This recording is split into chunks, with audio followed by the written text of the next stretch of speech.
एक आम आदमी की हैसियत से अगर आप सोचें तो हमने बहुत दफ़ा ये सुना है, कई डॉक्टरों से भी ये सुना है कि अगर आपको बीपी हुआ है तो फिर शुगर भी ज़रूर हो जाएगी, या शुगर हुई है तो बीपी भी ज़रूर है। Is it true? ये क्या सच है? इनका कोई आपस में रिश्ता है? मेटाबॉलिक सिंड्रोम कहते हैं इनको। जी जी हार्मोन्स हैं हमारी बॉडी में जी जी और एंजाइम्स हैं। शुगर की जो सबसे बड़ी वजह है वो पैनक्रियाज से इंसुलिन का ना निकलना। जी जी इंसुलिन कम हो जाती है या ख़त्म हो जाती है बिल्कुल। तो अगर ख़त्म हो गई है तो ख़ुद लगानी पड़ेगी।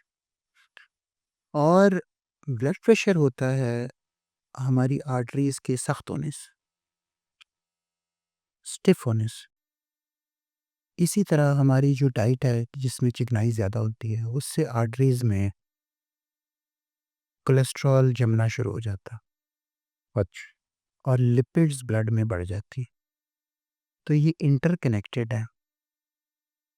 जितना शुगर अनकंट्रोल्ड हो, चांसेस हैं कि ब्लड प्रेशर भी बढ़ना शुरू हो। ठीक ठीक कुछ ऐसे मरीज़ होते हैं जो प्योर हाइपरटेंसिव होते हैं, कुछ ऐसे होते हैं जो प्योर डायबिटिक हैं।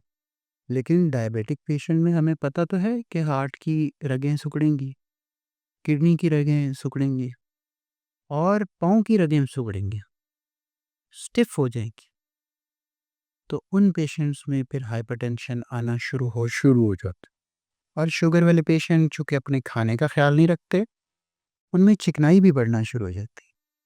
ओल्ड एज में जितनी ओबेसिटी है, मोटापा है, उसके साथ दोनों इकट्ठी आती। ब्लड प्रेशर भी, शुगर शुगर और लिपिड्स का ब्लड में ज़्यादा होना। ज़्यादा होना। ये सब कॉम्प्लिकेशंस बनाती हैं, फालिज कर लेती हैं। हार्ट के मसले शुरू हो गए, सर्जिकल चेंजेस। मोटापा इटसेल्फ मोटापा यंग पेशेंट हो तो अगर मोटापा उसमें आता है, वो तो खुद को मूव कर लेता है। या जैसे ही वो 45-50 तक आता है तो उसकी मोबिलिटी रिस्ट्रिक्ट हो जाती है। एग्जैक्टली डेफिनेट होती है। तो ये इस तरह से सारी कनेक्टेड है।